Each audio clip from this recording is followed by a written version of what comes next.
You know what's strange? An entire generation was raised being told they were special, not just capable, not just hardworking, but genuinely exceptional. They were told the sky was the limit, that they could be anything, do anything, achieve anything. And they believed it. They studied hard, followed the rules, collected degrees, built resumes, and checked every box they were told would lead to a stable, comfortable adult life. Yet somehow, despite doing everything right, many of them ended up unable to afford the same lifestyle that had seemed completely normal just one generation earlier. That's more than unfortunate timing. It feels like a psychological experiment nobody signed up for. I'm talking about millennials, people born between 1981 and 1996. And before you roll your eyes and assume this is just another complaint session, stay with me. Because when you really look at what this generation walked into, the psychological impact becomes hard to ignore. Millennials became the first generation in modern American history expected to be worse off financially than their parents. That reality was confirmed by the Pew Research Center in 2020. For decades, upward mobility had been the default assumption. Each generation was supposed to climb higher than the last. But for millennials, that expectation quietly flipped. Instead of climbing, many found themselves struggling just to maintain. What that creates psychologically is a strange internal contradiction. On one hand, there's a strong sense of achievement. This is one of the most educated generations in history. On the other hand, there's a persistent feeling of falling short. Imagine spending your entire childhood hearing that you could win anything, become anything, and then graduating straight into a recession. Imagine earning a master's degree that costs more than a house used to, only to enter a job market that demands experience you don't yet have. The psychological term for this internal clash is cognitive dissonance. It happens when your beliefs about how the world works collide with your lived reality. Millennials aren't just experiencing a little of it, they've been swimming in it for years. This goes beyond jokes about student loans and avocado toast. Psychologist Jean Twenge, who studied this generation extensively in her book Generation Me, found something particularly striking. Millennials score higher on narcissism scales than previous generations, yet they also report higher levels of anxiety and depression. That combination sounds contradictory at first. How can a generation be both self-focused and deeply insecure? But when you think about it, it makes sense. If you are raised to believe you are extraordinary, but the world doesn't reflect that back to you in tangible outcomes, the gap can feel devastating. It's like having a trauma response wrapped in professional ambition. The timeline matters here. Millennials were essentially test subjects for the self-esteem movement of the 1980s and 1990s. Parenting trends emphasized affirmation, protection, and constant encouragement. Helicopter parenting became common. Participation trophies were everywhere. These weren't malicious strategies. They were well-intentioned attempts to build confident, resilient kids based on the psychological thinking of the time. Then, those kids hit their 20s just as the economy collapsed in 2008.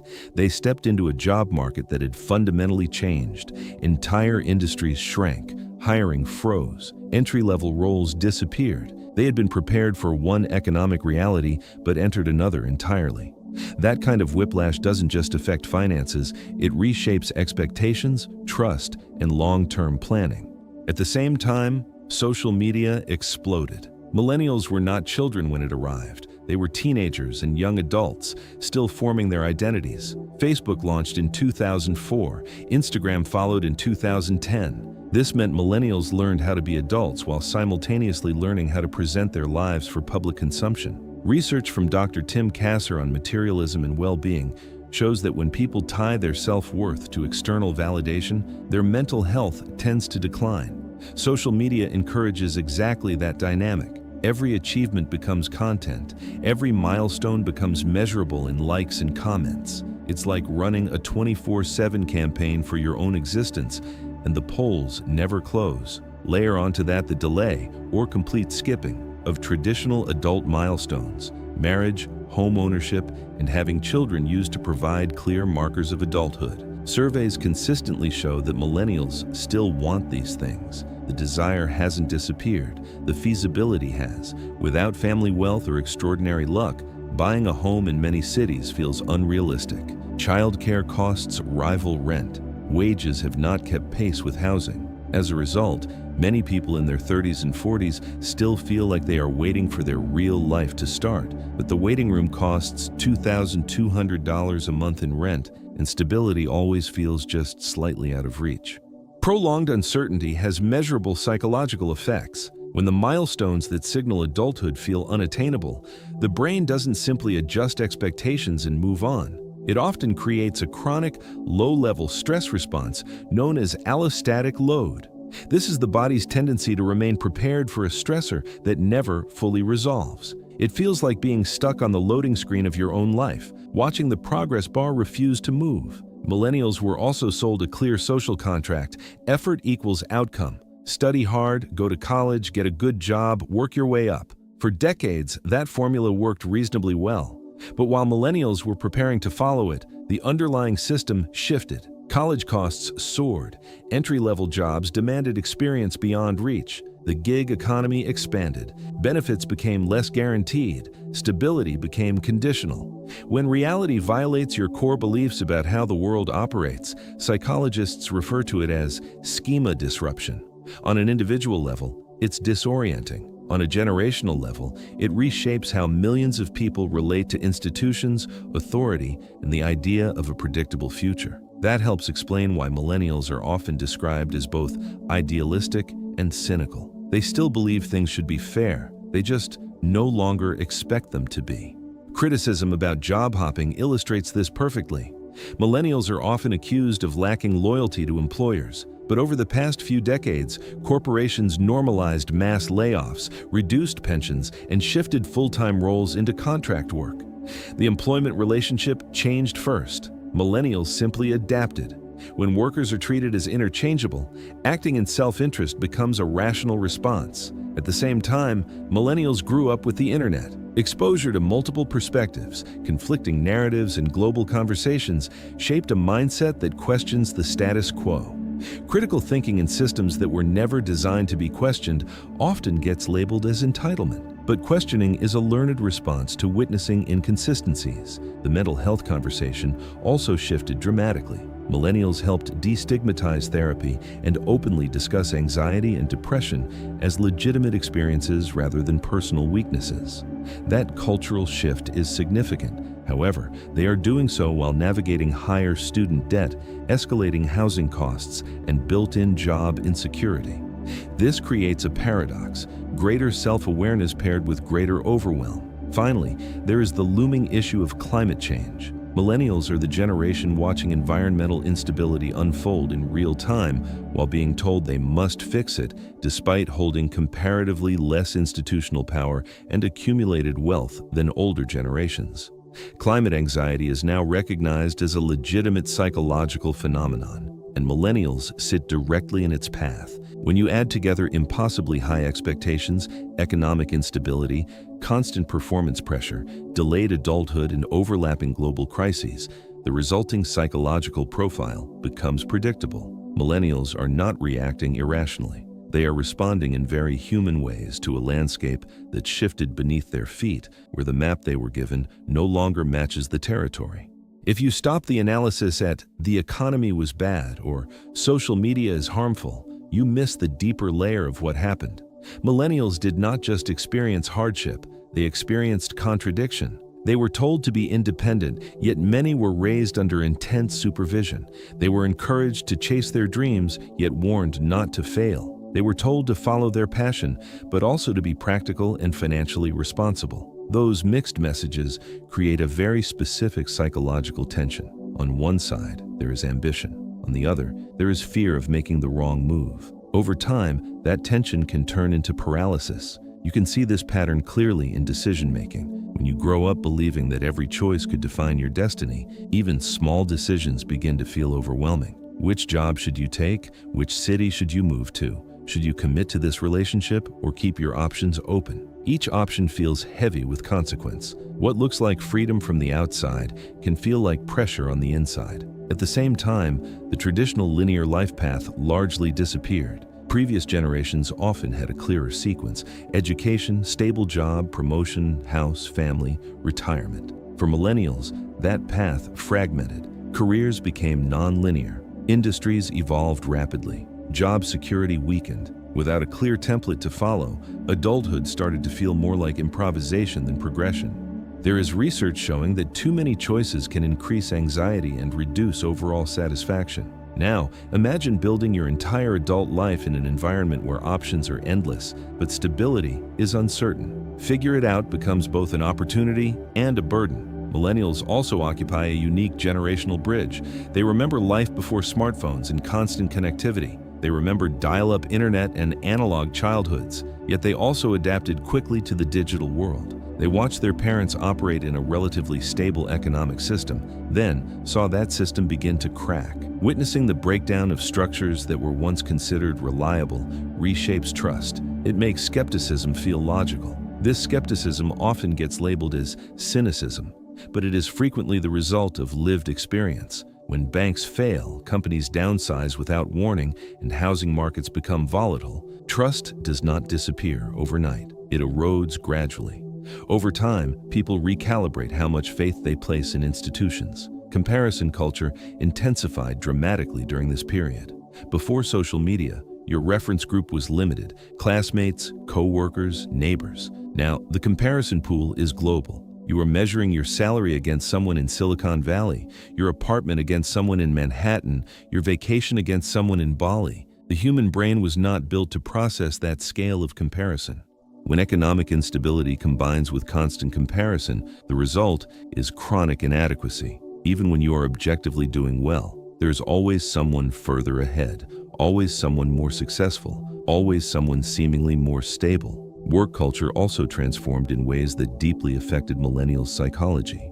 They are often described as burned out or entitled, yet many are working longer hours than previous generations did at similar ages, especially when accounting for freelance work and side hustles. The key difference is the reward structure. In earlier decades, long-term employment often led to predictable rewards: raises, promotions, pensions. The equation felt clear. Work hard now, gain stability later. For millennials, the equation became less reliable. Raises may be modest, promotions are competitive, layoffs can feel arbitrary. When effort does not consistently translate into security, loyalty shifts into optimization. You stay until a better opportunity appears. That is not moral failure, it is adaptation. The rise of hustle culture amplified this dynamic. Productivity became a personal identity rather than just an activity. It was not enough to have a job. You needed a side project, a personal brand, a fitness plan, a 5-year roadmap. The message was clear: if you are not constantly improving, you are falling behind. When self-worth becomes intertwined with productivity, rest begins to feel like weakness. But when economic realities make upward mobility slower, that constant drive can turn into chronic stress. Millennials also transformed the conversation around mental health. They openly discuss anxiety, depression, and burnout. Therapy is no longer whispered about. It is normalized. This cultural shift is significant and positive. However, awareness does not automatically reduce distress. In some cases, recognizing your anxiety simply gives it a name without removing the underlying stressors.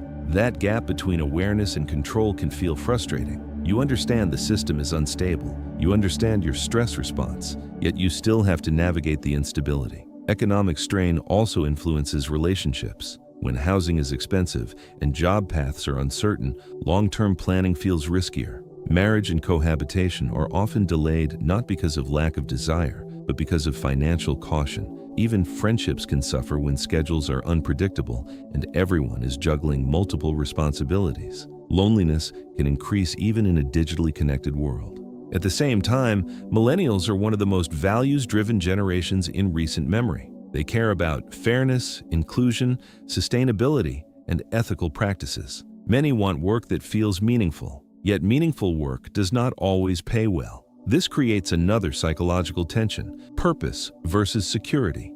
Choosing between financial stability and alignment with personal values is not a simple decision. Repeated trade-offs of this kind lead to decision fatigue. Over time, decision fatigue contributes to emotional exhaustion. There's also a subtle shift in how time is experienced. Without clear milestones marking progress, such as homeownership or long-term job stability, adulthood can feel like a prolonged transition. Temporary arrangements stretch into years. Starter apartments become long-term residences. Side gigs become primary income sources. When life feels perpetually provisional, it becomes difficult to feel settled. The brain craves predictability. Without it, low-level vigilance sets in, not panic, but constant readiness. That sustained readiness is draining.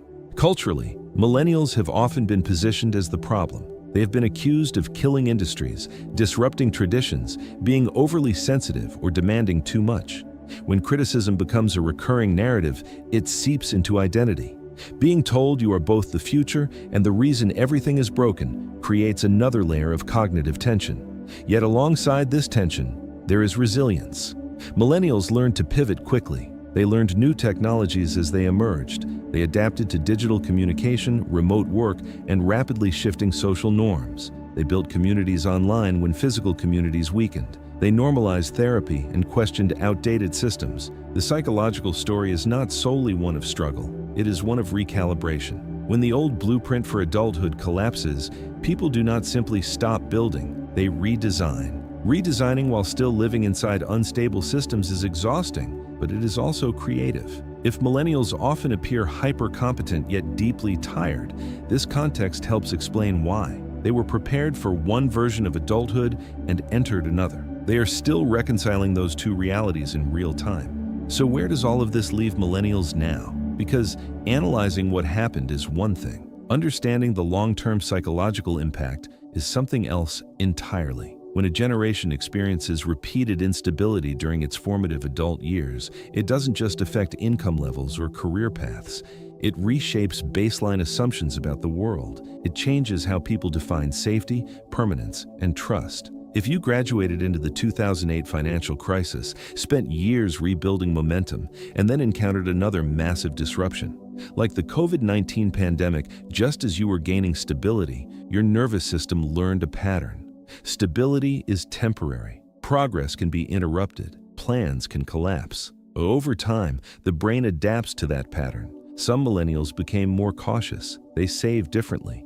They hesitate before taking risks. They keep backup plans. Others respond in the opposite direction, focusing on immediate experiences rather than distant milestones, because the long term feels uncertain anyway. This isn't simple pessimism. It's learned unpredictability. Psychologically, what often develops is conditional optimism. Millennials still pursue opportunities, but with exit strategies in mind. They commit, but cautiously. They hope, but protect themselves. It's not that they lack belief in the future. It's that they've learned not to assume it will unfold smoothly. That shift deeply affects self-concept. When you grow up being told you are exceptional and capable of extraordinary outcomes, but then encounter systemic barriers that limit those outcomes, identity can fracture. If effort doesn't consistently equal reward, it becomes tempting to internalize the gap. People start asking themselves uncomfortable questions. Was I not good enough? Did I fail? Should I have worked harder? Even when broader economic data shows structural challenges, the human mind often personalizes setbacks. This is where imposter syndrome becomes common. Not the trendy version people casually reference, but the persistent feeling that success is fragile or undeserved. You reach milestones, but they don't feel solid. You achieve something meaningful, but it feels temporary. Stability, when it arrives, feels conditional.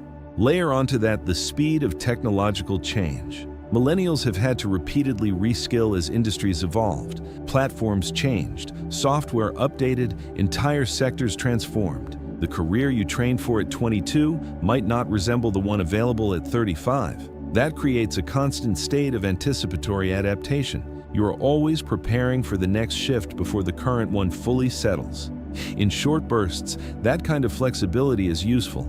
Over decades, it becomes exhausting. Many millennials are also parenting under these conditions. They are often more emotionally literate and more open about mental health than previous generations. They are aware of trauma cycles and actively trying to break them, yet they are doing so while managing student debt, housing costs, and career uncertainty. Parenting while financially stretched and psychologically fatigued is not easy.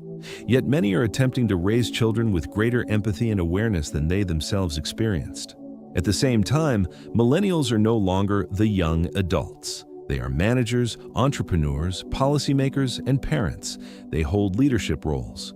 However, they often stepped into these roles later and with less accumulated wealth than previous generations at similar stages. Delayed homeownership and slower wealth accumulation affect risk tolerance. When you are still stabilizing your own financial foundation, bold risks feel heavier. That influences innovation, career decisions, and even political engagement. And yet, millennials continue to push for change. They advocate for remote work flexibility, mental health accommodations, inclusive workplaces, and environmental accountability. These shifts are not random cultural trends. They are responses to lived experience. If you experienced burnout, you normalize boundaries. If you faced instability, you seek flexibility. If you felt unheard, you demand transparency.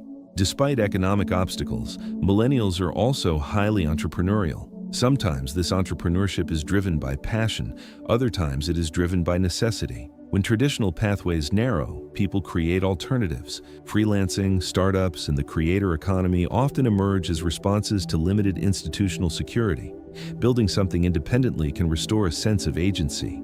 Agency is psychologically powerful. When the world feels unpredictable, having control over even one domain of your life, your business, your platform, your craft, can reduce helplessness. But agency requires energy, and energy is finite. This brings us back to burnout. Millennials are not exhausted because they are weak. They are exhausted because they have been adapting continuously for nearly 2 decades. They adapted to recession, to social media, to gig work, to political polarization, to a pandemic, and to inflation. Adaptation, when constant, strains the nervous system. If you handed any group of people sky-high expectations, economic instability, performance-based validation, delayed milestones, repeated global crises, and constant technological disruption, you would expect elevated anxiety levels. You would expect skepticism toward institutions. You would expect flexible career paths and value-driven decision-making.